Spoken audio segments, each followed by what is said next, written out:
Bismillahirrahmanirrahim. Assalamualaikum warahmatullahi wabarakatuh.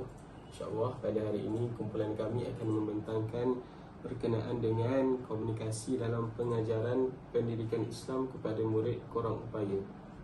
Okay, untuk yang pertama, sebelum kita masuk lebih jauh lagi, izinkan saya memperkenalkan diri saya. Nama saya Ahmad Syamil Ikram bin Sahili, nama metrik 23BE03008.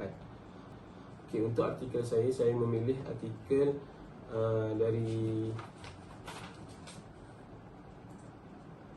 dari Universiti Putra Malaysia, iaitu berkenaan dengan cabaran komunikasi dalam pengajaran pendidikan Islam kepada murid kurang upaya pendengaran. Okey, dalam kajian ini, penulis mendapati bahawa beberapa kaedah yang telah digunakan oleh guru dalam menyampaikan pengajaran pendidikan Islam kepada MBK, iaitu murid berkeperluan khas, bagi kategori kurang upaya pendengaran, iaitu yang pertama kod tangan bahasa Melayu, yang kedua komunikasi seluruh, yang ketiga bahasa isyarat Malaysia, yang keempat bahasa isyarat Islam, dan yang terakhir adalah ejaan jari. Okey, yang pertama iaitu kod tangan bahasa Melayu, KTBM. Dalam kajian ini, penulis mendapati bahawa hampir kesemua guru yang menjadi peserta dalam kajian ini menggunakan kod tangan bahasa Melayu, iaitu KTBM, sebagai medium komunikasi dalam pengajaran pendidikan Islam kepada MBK, iaitu murid berkeperluan khas kategori kurang upaya pendengaran. KTBM ini adalah terjemahan lisan kepada visual dan telah diperkenalkan oleh Kementerian Pelajaran Malaysia pada tahun 1985. Okey, yang kedua ialah komunikasi seluruh. Komunikasi seluruh ataupun yang lebih dikenali sebagai total communication ini adalah satu kaedah yang menggunakan pendengaran melalui alat bantuan di samping mengukuhkan pertuturan dengan menggunakan bahasa isyarat. Kaedah ini juga turut menggunakan beberapa teknik seperti gerak-geri percakapan, isyarat biasa, ejaan jari, membaca gerak bibir, dan membaca serta menulis. Seterusnya, yang ketiga ialah menggunakan bahasa isyarat Malaysia, BIM, dalam penyampaian pengajaran pendidikan Islam. Okey, untuk BIM ini pula, sebahagian guru ataupun peserta kajian juga turut menggunakan BIM jika perkataan yang hendak dicari itu tidak ada dalam KTBM. Kebanyakan guru dia akan menggunakan BIM ketika mana perkataan itu tidak ada dalam buku KTBM. Okey, seterusnya bahasa isyarat Islam. Bahasa isyarat Islam ini biasanya digunakan bagi istilah-istilah agama yang berasal daripada bahasa Arab. Bahasa isyarat Islam ini kalau di Malaysia disusun oleh Persatuan Orang Pekak Islam se-Malaysia, iaitu PRISMA. Oleh kerana terdapat beberapa perkataan yang tiada dalam buku KTBM ataupun BIM, maka sebahagian guru menggunakan bahasa isyarat Islam untuk memberi kefahaman maksud ayat atau perkataan kepada MBK, iaitu murid berkeperluan khas. Okey, seterusnya yang terakhir adalah ejaan jari. Ejaan jari inilah termasuk salah satu komunikasi bukan lisan yang digunakan oleh guru untuk menyampaikan isi kandungan pembelajaran pendidikan Islam kepada MBK. Kebiasaan guru ni bukan semua, hampir kesemua guru menggunakan ejaan jari ketika mana tidak mendapati kod atau isyarat tangan di dalam buku panduan KTBM, bahasa isyarat Malaysia, bahasa isyarat Islam dan sebagainya. Okey, secara umumnya penggunaan KTBM merupakan medium komunikasi utama dalam pengajaran kepada MBK, iaitu murid berkeperluan khas. Namun bentuk komunikasi yang lain turut dibenarkan oleh Kementerian Pelajaran Malaysia bagi membantu guru menyampaikan pengajaran dan pembelajaran bagi murid berkeperluan khas. Sekian daripada saya. Terima kasih. Bismillahirrahmanirrahim. Assalamualaikum warahmatullahi wabarakatuh. Saya Muhammad Hazir Azman bin Hazar Selamat, nombor metrik 23 BE03015. Jadi seterusnya saya akan memasuki kepada jurnal kedua, iaitu strategi dan teknik PDPC bagi mengendalikan murid berkeperluan khas, ketidakupayaan pendengaran dalam pendidikan inklusif. Jadi yang pertama, kaedah yang boleh digunakan guru adalah boleh menggunakan kaedah berinteraksi dengan MBK, iaitu murid berkeperluan khas ini dengan menerusi bahasa isyarat Malaysia, iaitu BIM, yang di mana BIM ini adalah bahasa komuniti untuk orang keperluan orang kurang upaya bagi masalah pendengaran, yang di mana mereka menggunakan BIM ini secara meluas, dan boleh juga menggunakan ejaan jari ataupun boleh guna pertuturan Q ataupun cue speech. Jadi ejaan jari ni adalah cara mengeja ataupun berkomunikasi kata-kata dengan isyarat tangan. Dan pertuturan Q itu adalah diajar, kalau dia ada dua cara. Yang pertama diajar dalam suku kata bagi bahasa Melayu, dan diajar dalam fonetik bagi bahasa Inggeris. Jadi seterusnya cara yang kedua adalah bagi murid berkeperluan khas yang tidak peka sepenuhnya, jadi mereka individu yang tidak sepenuhnya peka ini, guru boleh menggunakan alat pembesar suara ataupun video yang berserta dengan sari kata, atau tambahan penggunaan bahasa isyarat. Maksudnya boleh juga menggunakan perkara yang menggunakan bahan yang sama, tetapi untuk yang tidak peka sepenuhnya ini boleh menggunakan alat pembesar suara. Okay, yang ketiga pula adalah strategi yang ketiga adalah pendekatan pengajaran yang digunakan oleh guru untuk mengatasi kelemahan dalam pembelajaran. Di perkara ini menekankan perkembangan kognitif, jasmani dan rohani. Bahan pengajar dalam kaedah dalam strategi yang ketiga ini, bahan pengajaran adalah perkara yang paling penting dan guru bergantung sepenuhnya kepada bahan pengajaran semata-mata. Okay, seterusnya strategi yang keempat adalah kadar bilangan murid di dalam kelas tersebut. Jadi kadar bilangan murid juga mempengaruhi suasana ataupun cara pengajaran seorang guru bagi mengajar MBK, murid berkeperluan khas ini. Jadi di sini ditetapkan maksimum 30 orang saja ataupun kurang, dan kalau kurang itu adalah lebih baik, kerana bila kurang pelajar boleh memudahkan guru untuk mengawal keadaan kelas dan mengajar murid dan membuat murid lebih faham. Jadi strategi yang kelima adalah menggunakan teknik tunjuk cara dalam melakukan PDPC di dalam kelas inklusif. Teknik ini sudah lama diperkenalkan, digunakan dalam kelas inklusif dan kelas pendidikan khas.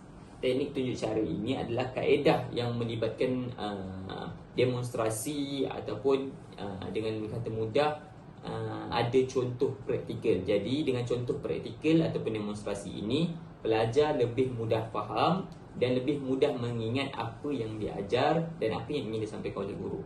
Dan strategi teknik pengajaran yang terakhir adalah penggunaan bahan batu mengajar, iaitu BBM yang dilaksanakan oleh guru. Perkara ini memberi impak yang sangat positif, di mana objektif dalam kelas dapat dicapai dengan lebih baik dan membantu murid memahami konsep yang abstrak dengan lebih jelas. Jadi BBM ni jadi dengan menggunakan bahan bantu mengajar ni, murid lebih mudah untuk mendapat kira lebih mudah faham lah senang kata. Dan BBM ni pula ada 3 kategori, iaitu yang pertama bukan elektronik, contohnya misal kata buku teks ataupun gambar. Yang kedua elektronik, projektor ataupun televisyen ataupun radio. Yang ketiga adalah bahan bercorak pengalaman. Jadi ini adalah pengalaman berdasarkan guru-guru tersebut. Jadi sekian saja daripada saya menerangkan jurnal kedua yang bertajuk Strategi dan Teknik PTPC bagi mengendalikan murid berkeperluan khas, ketidakupayaan pendengaran dalam pendidikan inklusif. Sekian, Assalamualaikum warahmatullahi wabarakatuh. Bismillahirrahmanirrahim. Assalamualaikum warahmatullahi taala wabarakatuh. Bagi nama saya Muhammad Firdaus bin Sukirin, bernombor matrik 23 BE 03016. Bagi menyambung ulasan seterusnya adalah saya akan mengulaskan tentang tajuk iaitu inspirasi dakwah bagi OKU dari kisah Ibnu Maktum, pengalaman dari Yayasan Faqih. Seterusnya,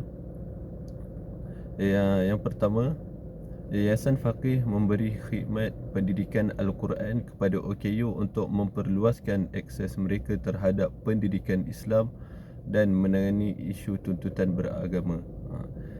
Seterusnya, yang kedua, program dakwah di Malaysia cenderung tertumpu kepada golongan tipikal, iaitu kebanyakannya meninggalkan OKU dari pembelajaran agama. Seterusnya menjadikan penyelarasan pendidikan Islam untuk komuniti OKU penting.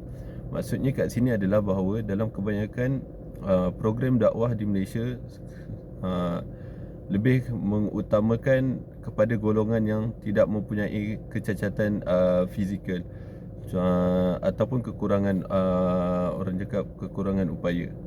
Jadi ini menyebabkan golongan OKU ini mereka terpinggir daripada peluang untuk mempelajari dan mendalami tentang pendidikan di Malaysia dan pendidikan agama di Malaysia.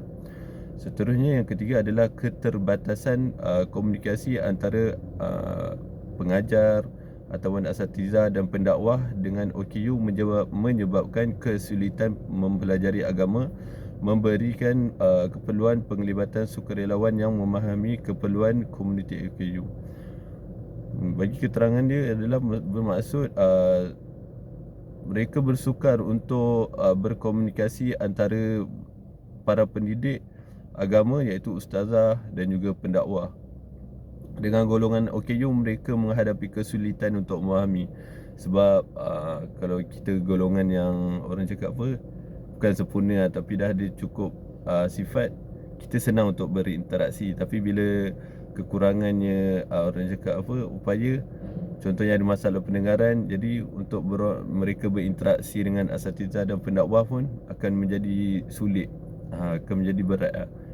Seterusnya, yang keempat, Yayasan Faqih menyediakan pendidikan Al-Quran dan Fardu Ain kepada komuniti OKU, memberikan kesempatan kepada mereka untuk menghayati ajaran Islam.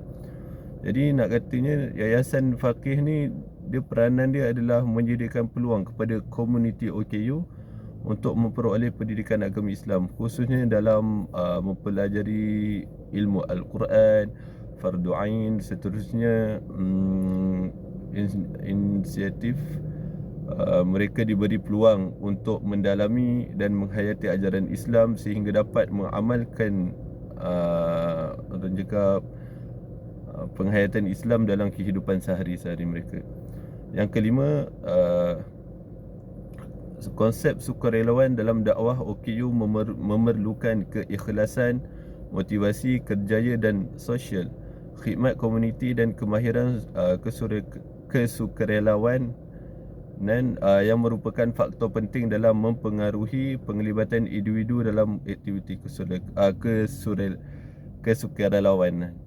Maksudnya kat sini bahawa untuk melibatkan diri dalam aktiviti sukarelawan ni dalam dakwah kepada OKU, seseorang tu dia perlu ada sifat orang cakap ikhlas, dan ada sifat yang boleh bermotivasi kepada orang lain dalam kejayaan, dalam kerjaya, dalam kerjaya dan aspek sosial. Komitmen untuk memberikan khidmat kepada komuniti serta kemahiran khusus dalam bidang sukarelawan. Kerana benda-benda ni atau perkara-perkara ini sangat penting untuk mempengaruhi uh, orang cakap apa, masyarakat yang terlibat uh, dalam sama ada aktif, dalam aktif sukarelawan dan memberikan sumbangan yang bermakna kepada komuniti OKU. Okey, seterusnya. Sekian. Assalamualaikum warahmatullahi wabarakatuh. Nama yang diberi Muhammad Firdaus bin Kamarudin, nombor metrik 23BE03004. Jadi saya orang yang keempat lah yang akan bentang pada hari ini daripada grup saya sendiri. Jadi jurnal yang saya ambil ni adalah jurnal yang lebih kepada pelajar itu sendiri. Jadi insyaAllah kita terus pada main point dia. Jadi yang pertama, dekat APT ni sekiranya ada OKU, kita kena sediakan infrastruktur, mana fasiliti lah lebih kurang. Kenapa perlu ada fasiliti khas untuk orang OKU ni? Supaya apa? Dapat bantu mereka menjalani kehidupan di institusi pengajian tanpa mengharapkan orang lain. Maknanya ia nak berdikari, ia nak buat benda tu dengan sendiri. Dia tidak mengharapkan bantuan orang lain. Dia berusaha sendiri. Jadi pihak universiti ni perlu menyediakan kemudahan tersebut lah. Contohnya kalau jalan tu, contoh dekat sini ada susu gajah, kita sediakanlah satu pattern yang memudahkan pelajar OKU ni untuk nak berjalan kat situ. Contohnya jalan yang kuning tu, kalau Miss tahu lah. Lepas tu kita sediakanlah lift khas untuk orang OKU dan sebagainya. Sebab apa?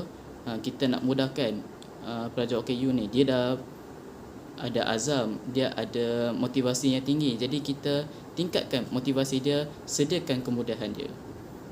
Okey, jadi untuk poin yang kedua, kita kena sediakan kemudahan akses pembelajaran.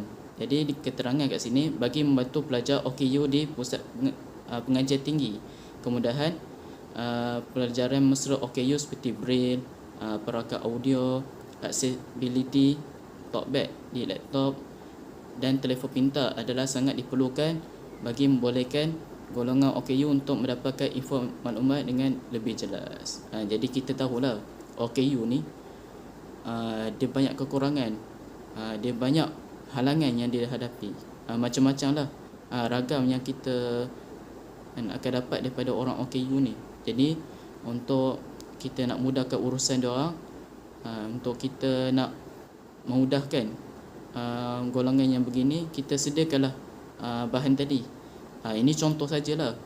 Kita boleh sediakan kemudahan yang lain berdasarkan keperluan pelajar itu sendiri. Okey, yang ketiga, penilaian yang bersesuaian. Yang ni paling penting lah bagi pelajar kan. Sebab apa? Walaupun dia banyak kekurangan, dia mesti kena buat assignment juga. Tapi kita mudahkan sikit lah pelajar yang sebegini. Kerana apa? Dia macam yang saya terangkan tadi, pelajar ni ada yang buta, ada yang tiada pendengaran, tak boleh nak bercakap. Jadi bila kita sebagai seorang pensyarah, bukanlah saya nak mengajar pensyarah, saya cuma nak bagi pendapat yang mana bila ada pelajar yang sebegini, kita bagilah kemudahan sedikit. Lihat pada keperluan pelajar itu sendiri, apa benda yang dia alami. Jadi penilaian bersesuaian ni perihal kesukaran penilaian bagi pelajar kurang upaya dilihat sebagai terlalu ketat dan akhirnya menjadi sesuatu halangan kepada pelajar. Penilaian berorientasikan peperiksaan ini merupakan satu halangan terutamanya bagi pelajar dengan kecacatan pelajaran. Jadi dia agak susah lah bagi pelajar yang sebegini. Jadi kita mudahkan urusan dia. Dia dah ada tekad yang tinggi, dia ada azam yang tinggi untuk berjaya. Jadi kita perlu mudahkan pelajar tersebut. Kita kata motivasikan pelajar itu supaya apa? Pelajar itu dapat terus belajar dengan sempurna. Jadi yang terakhir adalah sistem sokongan. Jadi sistem sokongan ni bukan hanya terhad pada sokongan bentuk fizikal, malah ada kalanya mereka lebih mengharapkan sokongan dalam bentuk kefahaman, kesedaran berkaitan dengan perbezaan keupayaan yang mereka miliki. Jadi mungkin OKU ni bukanlah OKU yang kekal, mungkin OKU yang baru dapat.